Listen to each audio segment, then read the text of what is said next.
Dhokare high बुवा हजुर माया मार्या होइन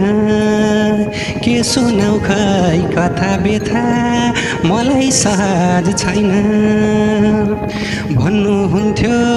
हजुरैले नजा बाबु नजा देशै छोड्न मलाई पनि काला थियो र मजा केही त गर्छु भन्ने आँटले मै परदेशमा आएको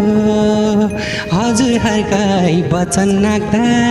हो कि दुःख पाएको बैरेको यो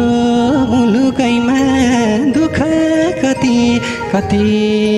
अहिले लाग्छ जानी जानी बिगारेछु मति अहिले लाग्छ जानी जानी